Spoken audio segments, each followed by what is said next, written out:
Chuck? Candidates, let's now turn our attention to foreign affairs, particularly international conflicts. The U.S. has spent nearly $18 billion on military aid to Israel since the October 7th attack, and about $60 billion in military assistance to Ukraine since Russia's invasion. As a United States Senator, if elected, will you authorize more budget spending on two international conflicts where there is no ceasefire and no clear resolution in sight? Mr. Rogers? Yeah, let's start with Israel. I mean, October 7th was, we just passed that anniversary of the most brutal terrorist attack maybe ever. They were stealing people, robbing people, kidnapping people out of their homes, brutally murdering them and their children in front of their families. And they took these folks and drove them into tunnels in Gaza. You cannot have a ceasefire until we get the hostages back, pure and simple. Then you can at least have a conversation of what comes next.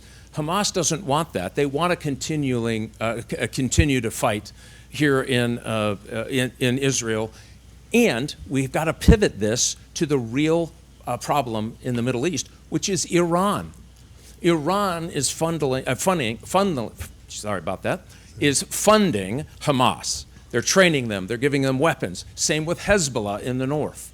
They're funding them. They're giving them weapons. Same with the Houthis. They're funding them, giving them weapons and training, and even intelligence on what ships to shoot. Time, very quickly. Yep. Follow up. Will you authorize more spending?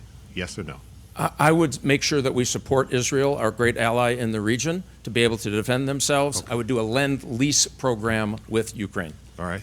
Ms. Slotkin, same question to you. Sure. So, look, I think it's hard to overstate how these conflicts have been roiling the state of Michigan, whether it's Israel and the Middle East and Gaza with our large populations here, or what's going on in Ukraine. We have a large Ukrainian and Polish American community who are watching this very, very closely. So they've really come home in the past week. These issues have come home. For me, I think it's important to have a strong American leadership role in the world. I do. I work for Democrats, I work for Republicans, but the one thing that was consistent is the idea that there should be a strong American leadership role in the world. Obviously, what's going on in Israel right now is deeply, deeply painful. We need a ceasefire. We need a negotiated ceasefire where hostages come home, where we go into a different phase of this conflict. Iran has deeply complicated that by firing ballistic missiles, some of them hypersonics, at Israel. On the Ukrainian side, look, Putin invaded. It was the first state, the democratic state, to be invaded since World War II. I would believe we have a responsibility to defend the democracies and arm the Ukrainians so that they can push back on Putin. So be very clear, you're comfortable with the spending? I am comfortable with the spending and the strong leadership role in the country, in the world, yes. Very good. Mr. Rogers, your your rebuttal. rebuttal. This is probably the biggest difference between my opponent and I. She was the architect of the nuclear Iran nuclear deal. Supported the fact that we released Iranian oil into the market that gave them billions and billions of dollars. Just bad judgment after bad judgment after bad judgment. And it was all on the heels of Afghanistan, which was an absolute embarrassment for the United States, which my opponent supported. If you look at the bad decisions, now we're engulfed in the Middle East in a way that's going to be hard to extract ourselves and still show engagement in the world, but not entanglement in the world.